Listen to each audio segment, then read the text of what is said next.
서울대학교 도서관 10년 연속 대출 1위, 퓰리처상 수상작, 그리고 전 세계 지식인들이 반드시 통과해야 할 벽돌책의 대명사, 제르드 다이아몬드의 총균세입니다. 누구나 한 번쯤 들어봤고 서가 가장 잘 보이는 곳에 꽂혀 있지만 정작 그 압도적인 두께와 방대한 정보량 때문에 끝까지 읽어낸 사람은 손에 꼽는다는 이른바 완독 불가의 성벽 같은 책입니다. 출간된 지 25년이 넘었지만 이 책이 여전히 우리에게 유효한 이유는 인류 역사상 가장 잔인하고도 거대한 미스터리를 정면으로 응시하기 때문입니다. 1972년 뉴기니의 정치인 얄리는 저자에게 이렇게 묻습니다. 어째서 당신네 백인들은 그렇게 많은 화물을 만들어서 뉴기니까지 가져왔는데 우리 흑인들에게는 그런 화물이 없는 겁니까?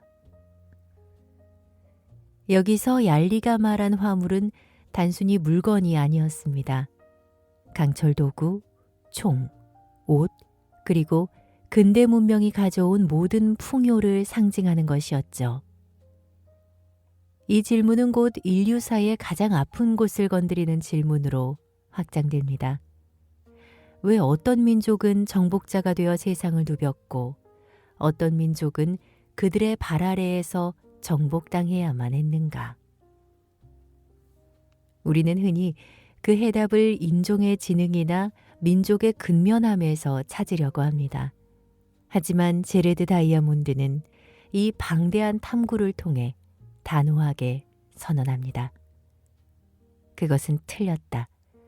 문명의 격차는 지능이 아니라 우리가 딛고선 대지가 내민 카드에서 시작되었다. 살상무기인 총과 칼, 보이지 않는 학살자 세균, 그리고 기술의 확산을 결정지은 대륙의 축까지. 이 모든 직접적인 원인 뒤에는 수만 년 전부터 지도가 치밀하게 설계해 놓은 궁극적인 원인이 숨어 있었습니다. 지리적 조건이 빚어낸 거대한 운명의 차이, 우리가 가진 역량의 차이가 아니라 우리가 딛고 선 땅이 달랐을 뿐이라는 그 압도적인 진실. 오늘 그 두꺼운 벽돌책을 함께 정복해 보겠습니다. 지금 바로 시작하죠. 모든 이야기의 시작은 1972년 앞서 이야기했던 뉴기니의 한 해변에서 얄리의 질문으로 시작됩니다. 왜 백인들처럼 우리 흑인들에게는 그런 화물이 없는 겁니까?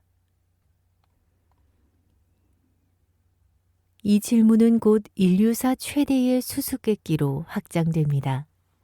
왜 어떤 민족은 정복자가 되었고 어떤 민족은 정복당해야만 했는가? 우리는 흔히 그 답을 인종의 지능 차이에서 찾으려고 합니다. 서구인이 더 똑똑해서 총을 만들었고 원주민은 미개해서 만들지 못했다는 익숙하고도 위험한 편견 말이죠. 하지만 저자는 30년간 뉴기니인들과 함께 생활하며 내린 결론을 통해 이 편견을 완전히 박살냅니다.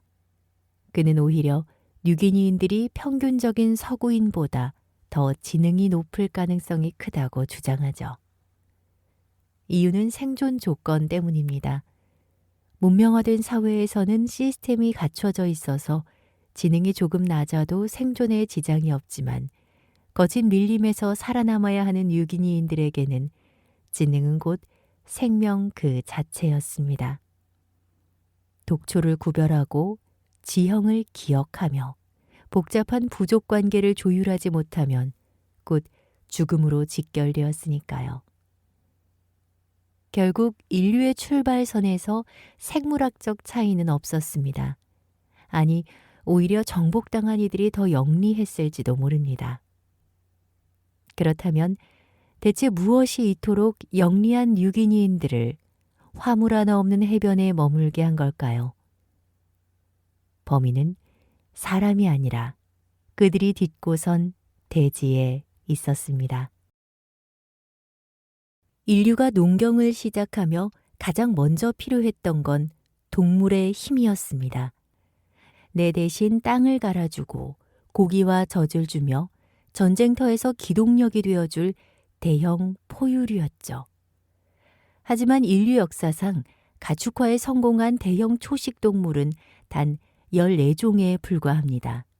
그리고 그 14종의 고향은 지독할 정도로 불평등하게 분배되어 있었습니다. 유라시아 대륙은 그 14종 중 소, 말, 돼지, 양, 염소 등 무려 13종을 선점했습니다. 반면 남북 아메리카는 오직 라마 한 종뿐이었고 아프리카와 호주는 단 한 종도 없었습니다. 이 극심한 불균형의 원인은 무엇일까요? 저자는 톨스토이의 소설 문장을 빌려와 기막힌 진단을 내립니다. 이름하여 안나 카레리나의 법칙입니다. 행복한 가정은 서로 닮았지만 불행한 가정은 제각기 나름의 이유로 불행하다.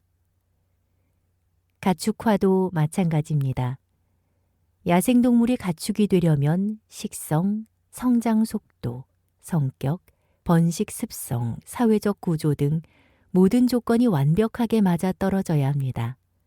그중 하나라도 어긋나면 그 동물은 결코 가축이 될 수 없습니다. 아프리카의 얼룩말은 말과 친척이지만 성질이 지독하고 사람을 물면 절대 놓지 않는 습성 때문에 결코 길들일 수 없었습니다. 아메리카의 치타는 너무 예민해서 좁은 울타리 안에서는 구애 활동을 하지 않았고 가젤은 겁이 너무 많아 벽에 머리를 박고 죽어버렸죠. 결국 유라시아는 이 까다로운 가축화 오디션을 통과한 동물이 가장 많은 축복받은 땅이었습니다. 가축은 단순히 식량이 아니라 면역력을 키워준 균의 근원이었고 정복의 도구인 말의 기원이었습니다. 운명은 인간의 자질이 아니라 그 땅에 어떤 동물이 살고 있었느냐에 의해 이미 설계되고 있었던 것입니다. 가축이 문명의 엔진이었다면 작물은 그 엔진을 돌리는 연료였습니다. 이 연료 역시 대륙마다 그 품질과 양이 달랐습니다. 인류가 수만 년 동안 채집해온 수만 종의 야생식물 중 인간이 재배할 수 있는 작물은 극소수에 불과했기 때문입니다.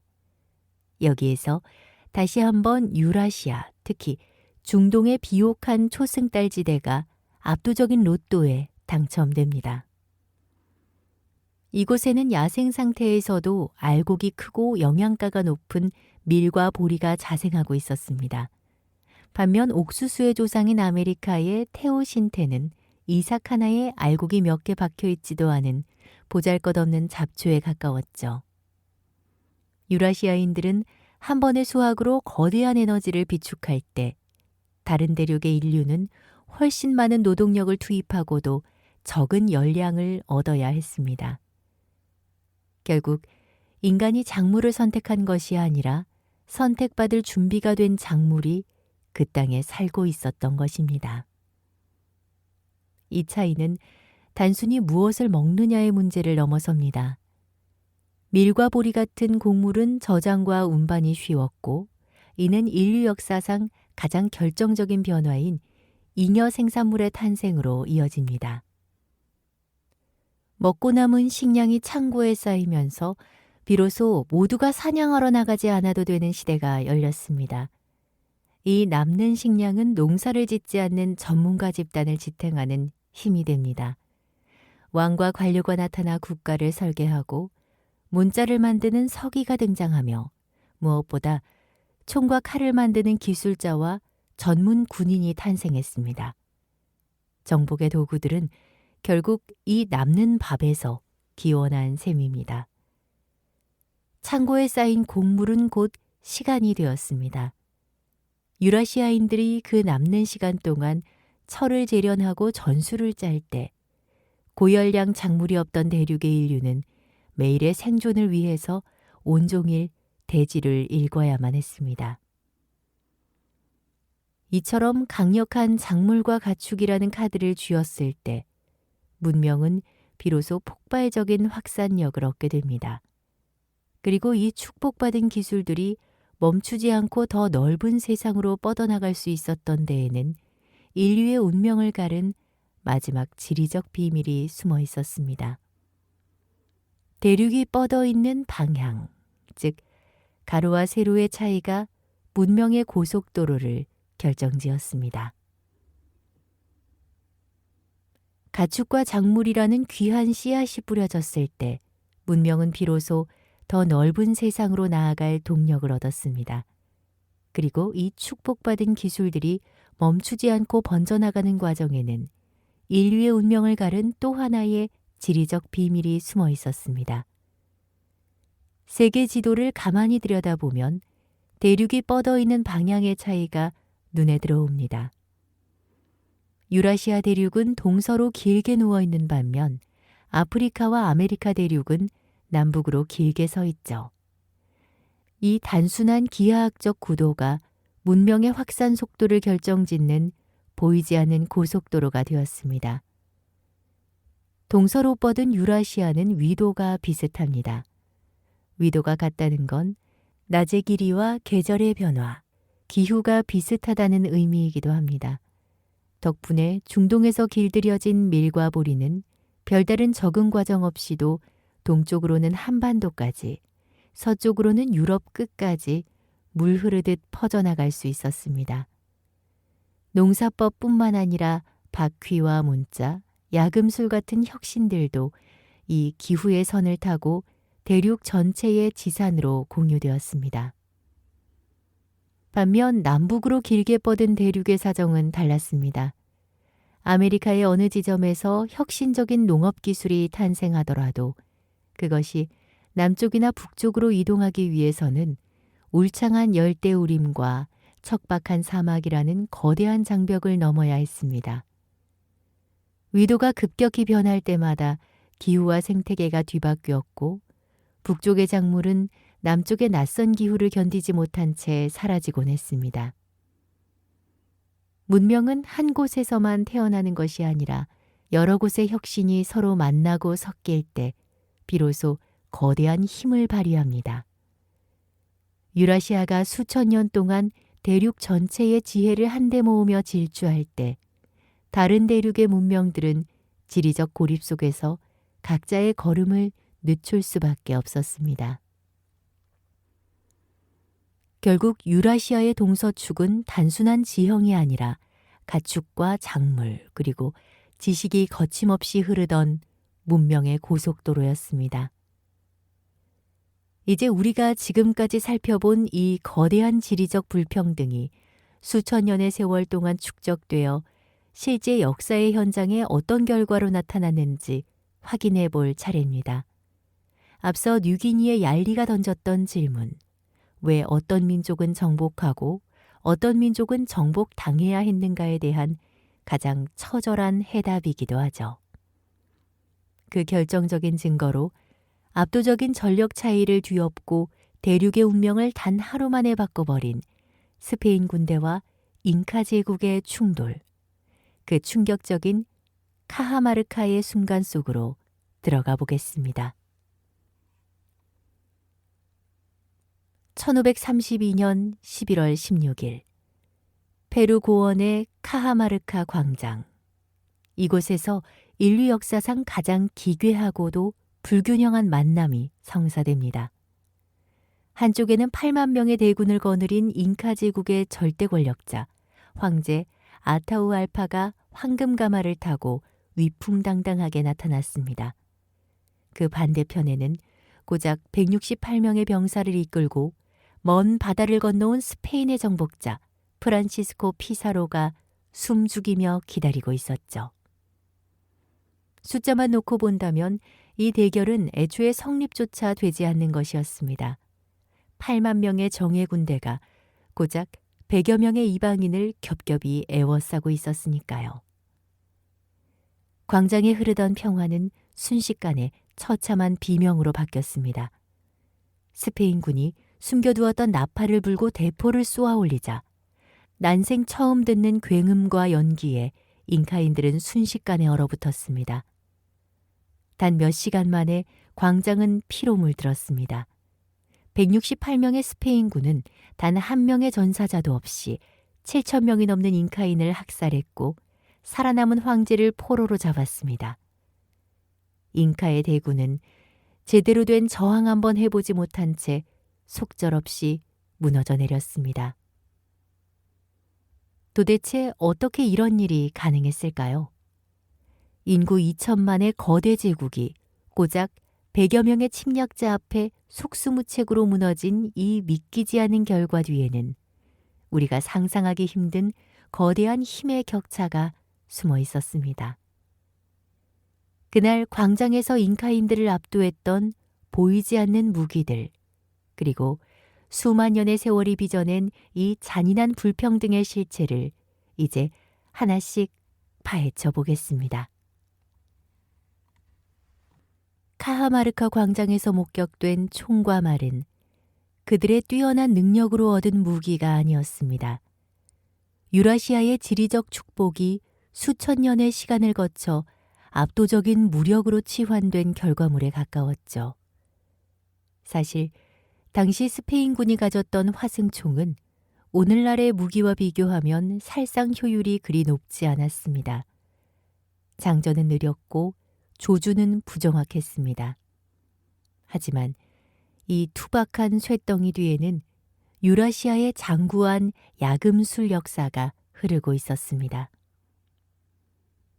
유라시아는 농경에 적합한 작물 덕분에 일찍이 잉여 식량을 축적할 수 있었고, 이는 농사 짓지 않은 전문 기술자 집단을 키워내는 토양이 됐습니다. 수천 년간 불의 온도를 높여 강철을 뽑아내고 전쟁 속에서 금속을 단련했던 그 집단 지성이 없었다면 폭발의 압력을 견디는 총신은 결코 탄생할 수 없었을 겁니다. 잉카인들에게 화약의 굉음이 신의 권능으로 들린 배경에는 기술을 축적할 잉여의 시간을 허락하지 않았던 지형적 한계가 놓여 있었습니다. 여기에 가축 로또의 결실인 말이 더해지며 격차는 완성됩니다. 유라시아인들은 수천 년 전부터 야생말을 길들이며 그 기동력을 군사전술에 녹여냈습니다. 대륙의 축을 따라 가축화 기술이 빠르게 전파된 덕분에 말 위에서 균형을 잡고 돌격하는 법은 이미 그들의 문화적 자산으로 깊이 뿌리내린 상태였습니다. 반면 대형 가축이 전멸했던 아메리카에서 말은 본 적 없는 괴수 그 자체였습니다. 갑옷 입은 기사가 말과 하나가 되어 번개처럼 내리꽂는 장검의 파괴력 앞에 보병 중심의 잉카 군대는 전술을 짤 기회조차 얻지 못했습니다. 결국 총과 말은 단순한 우연이나 그들의 능력의 차이가 아니었습니다. 동서로 뻗은 고속도로 위에서 가축을 부리고 금속을 단련했던 유라시아의 축적된 시간이 지리적 장벽에 막혀 고립되었던 잉카의 역사를 단 하루 만에 압도해버린 것입니다. 그리고 이 무력의 격차 뒤에는 총칼보다 더 조용하고 잔인하게 대륙을 잠식해 들어온 보이지 않는 정복자가 기다리고 있었습니다. 카하마르카 광장에서 잉카인들을 절망에 빠뜨린 또 하나의 실체는 바로 강철이었습니다. 잉카 제국도 금속을 다룰 줄 모르는 문명은 아니었습니다. 그들은 아름다운 황금 장신구를 만들었고 구리와 석을 섞어 청동기를 제작할 만큼 정교한 기술을 보유하고 있었죠. 그들의 금속은 주로 신을 경배하는 장식용이거나 탄탄한 나무를 보강하는 도구 수준에 머물러 있었습니다. 반면 스페인군이 쥐고 있던 검은 수천 년간 유라시아의 전장을 누비며 진화해온 강철의 정수였습니다. 이 차이는 단순한 재질의 우열을 넘어섭니다. 철을 녹이기 위해서는 구리보다 훨씬 높은 온도의 불을 다스려야 했고 탄소 함유량을 조절해 부러지지 않으면서도 예리한 날을 유지하는 고도의 전문성이 필요했습니다. 유라시아는 농경을 통해 확보한 풍부한 식량 자원을 바탕으로 오로지 금속 재련에만 매달리는 장인 집단을 수세기에 걸쳐 길러낼 수 있었습니다. 전투가 시작됐을 때 잉카의 구리곤봉은 스페인의 강철 투구와 갑옷 위에서 속절없이 튕겨나갔습니다. 반대로 스페인의 길고 날카로운 장검은 잉카 보병의 면옷과 가죽 방패를 가볍게 베어넘겼죠. 결국 쇠는 단순히 단단한 물질이 아니라 한 문명이 축적해온 화력 제어 기술과 전문 지식의 총합이었습니다.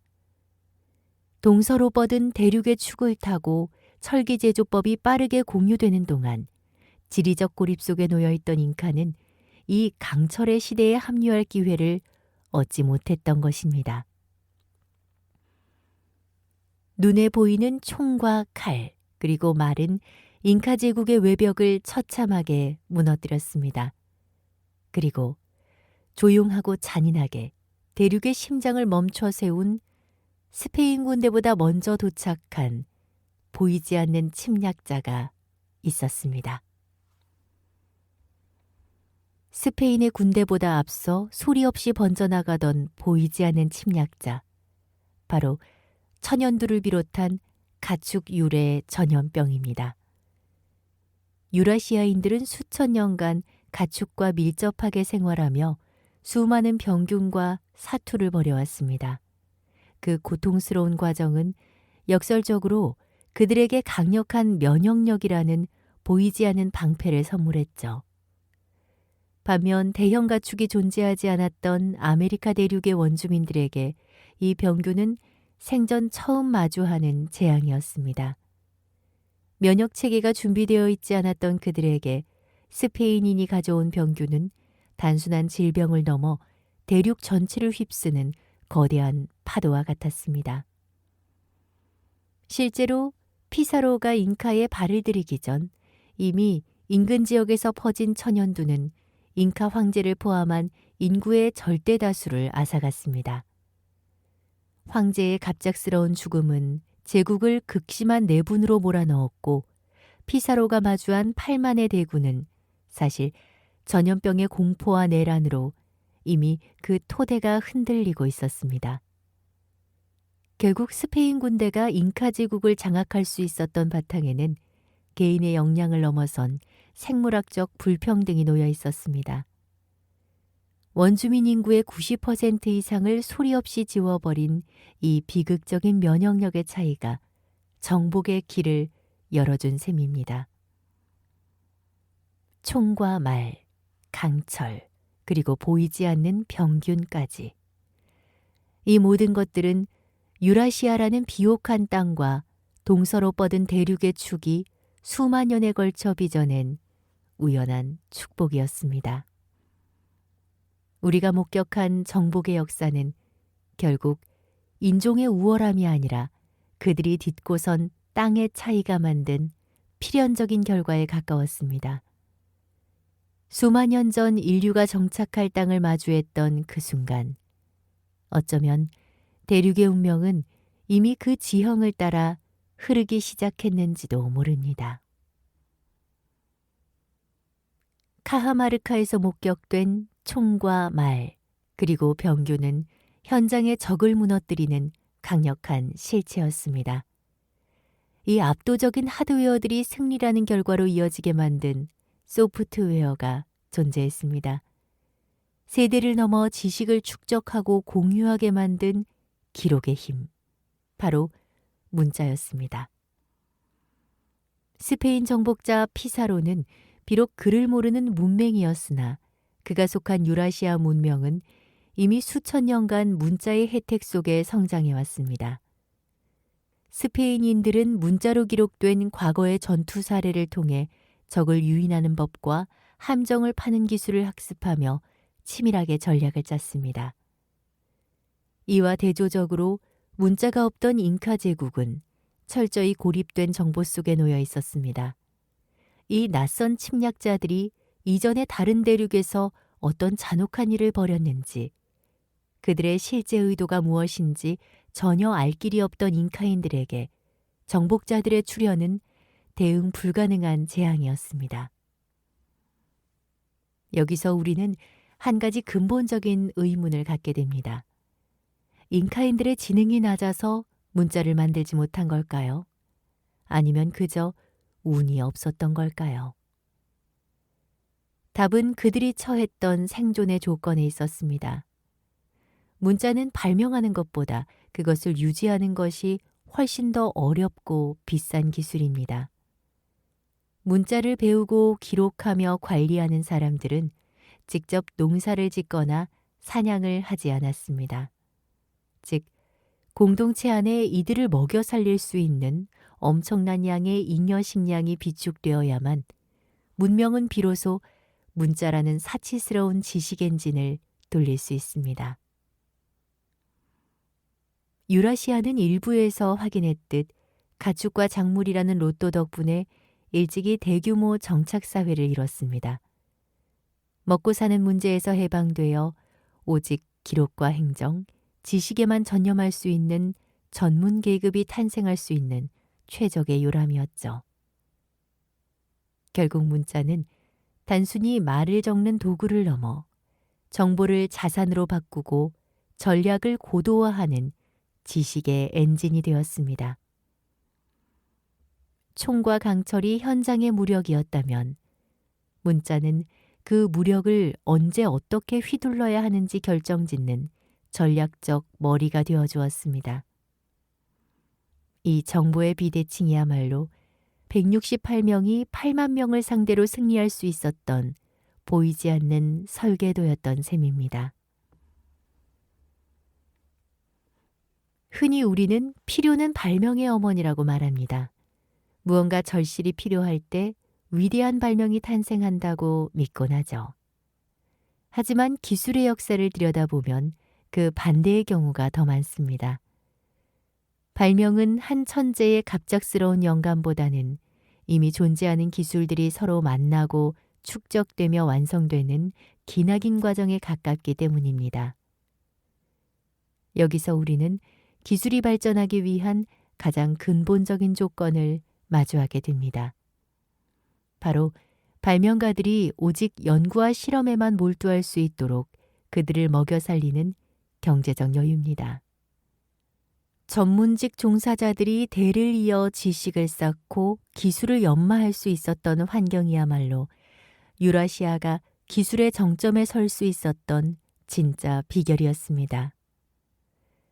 반면 하루하루 생존을 위한 먹거리를 구하는데 모든 에너지를 쏟아야 했던 고립된 사회에서는 아무리 뛰어난 잠재력을 가진 발명가라도 그 재능을 꽃피울 시간을 허락받지 못했습니다. 여기에 유라시아의 또 다른 축복인 교류의 통로가 더해집니다. 가로로 길게 뻗은 대륙은 기술이 사장되지 않고 옆 동네로 퍼져나갈 수 있는 최적의 고속도로였습니다. 중국에서 발명된 화약과 종이가 이슬람을 거쳐 유럽까지 물 흐르듯 전파되며 새로운 혁신을 낳는 동안 남북으로 끊겨있던 대륙에서는 혁신적인 기술이 발명되어도 지리적 장벽에 가로막혀 고립된 채 사라지기 일쑤였습니다. 축적된 기술은 가속도를 내며 문명의 격차를 벌려놓았습니다. 누군가는 바퀴조차 만들지 못해 쩔쩔매고 있을 때 다른 한쪽에서는 이미 그 바퀴를 굴려 대륙을 횡단하고 바다 너머를 정복할 준비를 마친 셈입니다.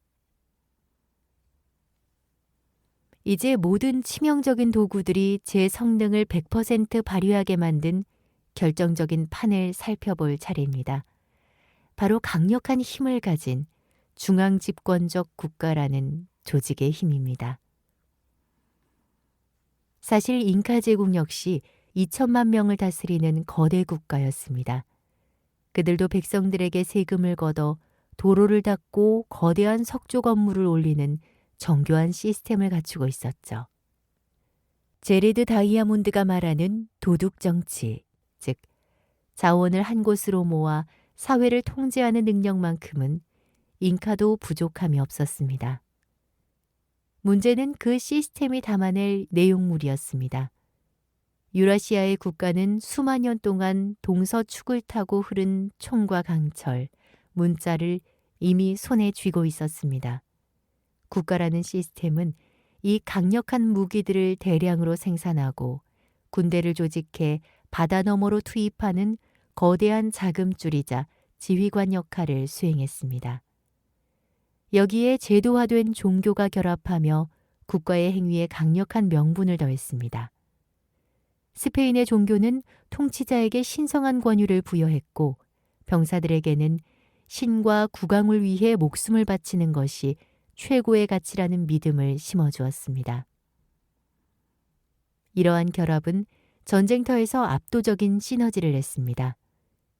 뛰어난 무기가 있어도 그것을 들고 싸울 군대가 오합지졸이라면 승리할 수 없습니다. 스페인군은 국가와 종교라는 시스템 아래 일사불란하게 움직이는 하나의 거대한 유기체였습니다. 결국 168명의 스페인 정복자들이 거둔 승리는 단순한 무력의 승리가 아니었습니다. 유라시아의 지리가 허락한 총과 강철이라는 재료, 그리고 이 재료를 가장 잔인하고 효율적으로 휘두르게 만든 국가와 종교라는 조직력의 합작품이었습니다. 여기서 우리가 꼭 기억해야 할 사실이 있습니다.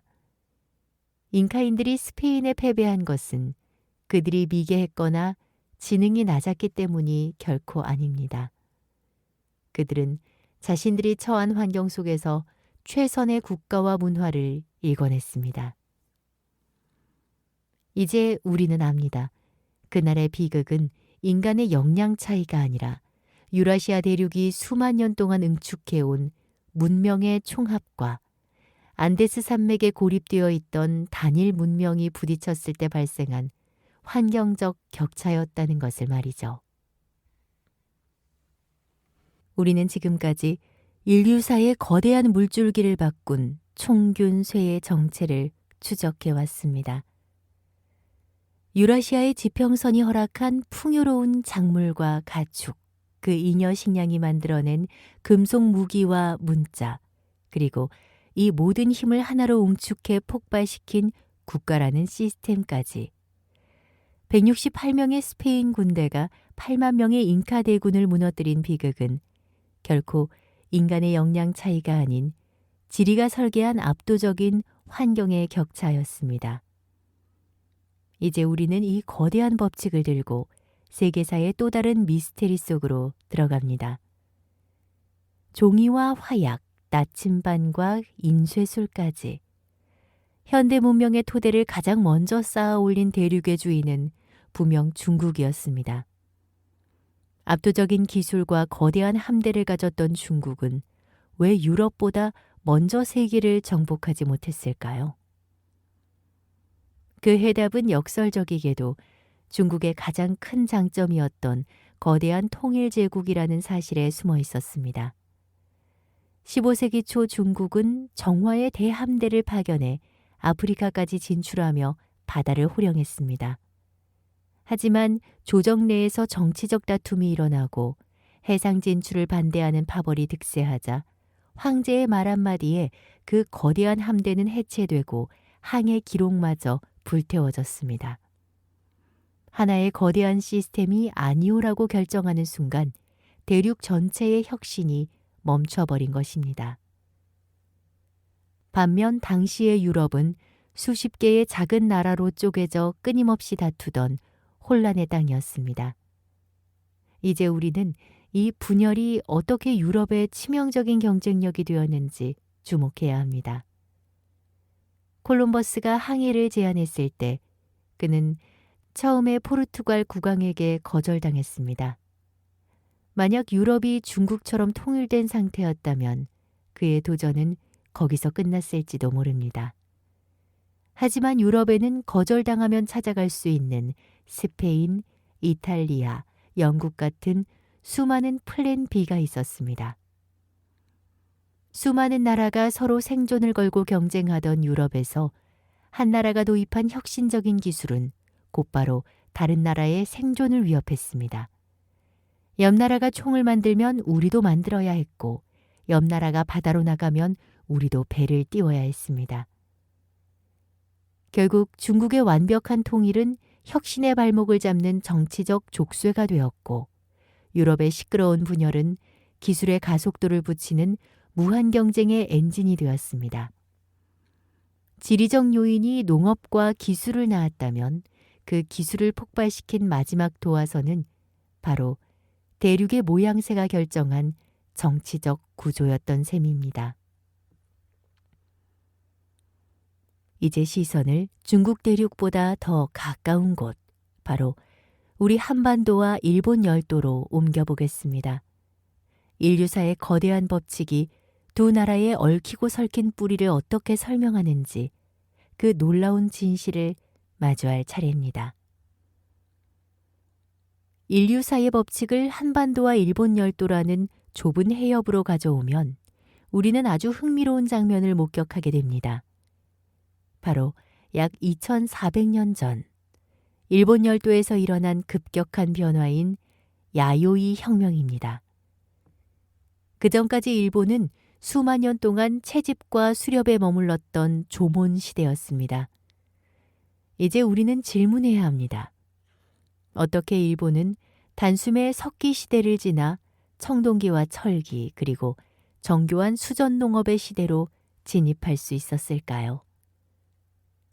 그 해답은 한반도에서 건너간 이주민들에게 있었습니다. 유라시아 대륙의 끝자락에서 농경기술과 금속기를 완성한 이들이 대한해협을 건너 일본 열도로 유입된 것이죠. 이들은 단순히 기술만 가져간 것이 아니라 유라시아 문명의 핵심 하드웨어였던 쌀과 철을 통째로 이식했습니다. 유전학적 데이터와 유골 분석은 더욱 놀라운 사실을 말해줍니다. 현대 일본인의 유전자 속에는 원주민이었던 조몬인의 흔적보다 한반도에서 건너온 이주민의 유전적 특징이 압도적으로 높게 나타납니다. 하지만 이 사실은 오랫동안 양국 모두에게 불편한 진실로 여겨져 왔습니다. 일본에게는 자신들의 뿌리가 외부에서 온 이주민이라는 점이, 한국에게는 그 이주민들이 지금의 일본 문명을 만든 근간이 되었다는 점이 묘한 감정을 불러일으키기 때문입니다. 이제 우리는 감정을 걷어내고 역사의 민낯을 마주해야 합니다. 제러드 다이아몬드는 말합니다. 한국과 일본은 마치 성장 환경이 달랐던 쌍둥이 형제와 같다고 말이죠.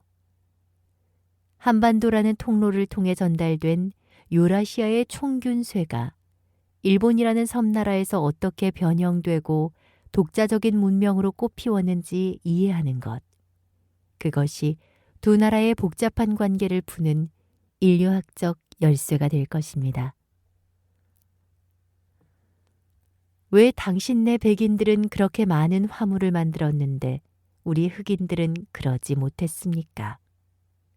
일부 도입에서 우리를 역사 탐험으로 이끌었던 뉴기니 친구 얄리의 이 질문에 이제 우리는 가장 정직한 답변을 건넵니다.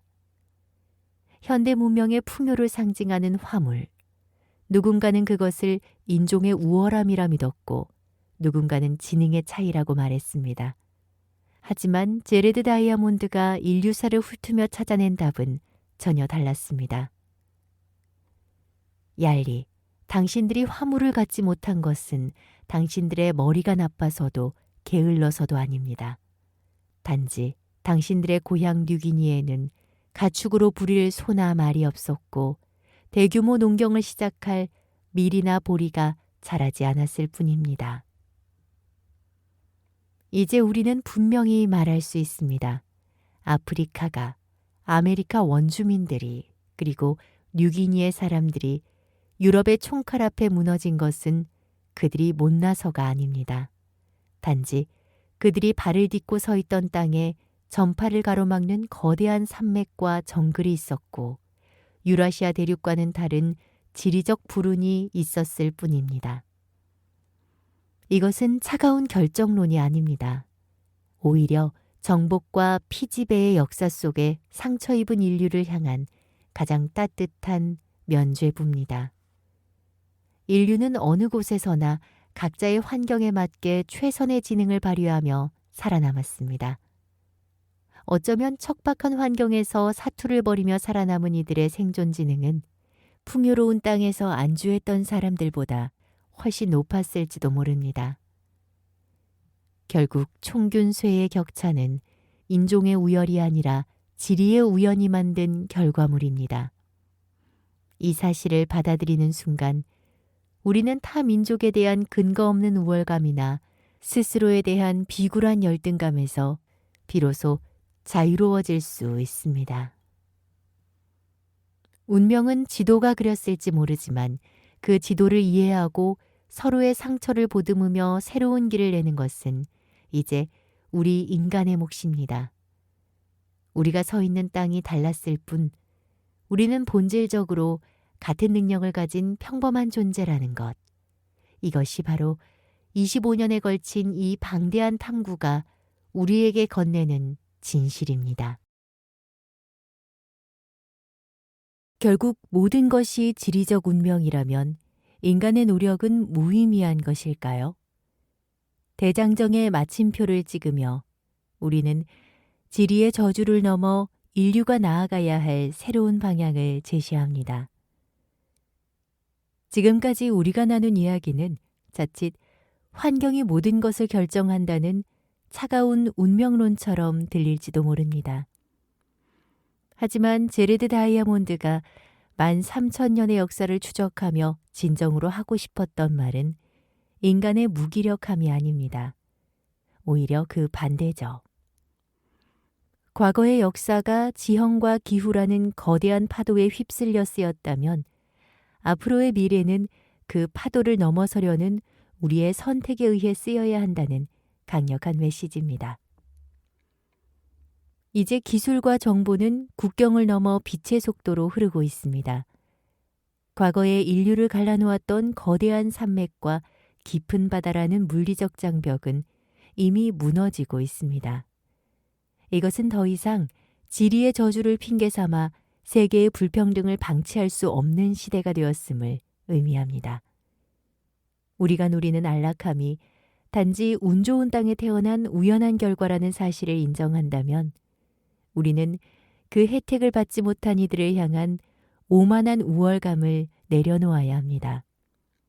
그리고 그 자리에 타인을 향한 책임감과 공감을 채워 넣어야 합니다. 우리가 나아가야 할 미래는 명확합니다. 지형이 만든 격차를 인간의 지혜로운 시스템으로 메우고 우연히 얻은 총균쇠의 결과물을 인류 공동의 자산으로 나누는 것입니다. 역사는 지도가 그렸을지 모르지만 그 지도를 수정하고 보완하며 새로운 길을 내는 것은 이제 오롯이 우리 인간의 의지에 달려 있습니다. 모든 인류가 본질적으로 평등하다는 이 강력한 진실이 불평등을 치유하는 새로운 설계도가 되길 바랍니다. 얄리의 후손과 우리의 후손이 마주잡을 손에 이제는 지리가 결정한 운명이 아닌 인간의 따뜻한 온기가 흐르길 기대하며 긴 여정을 마무리합니다. 총균쇠였습니다.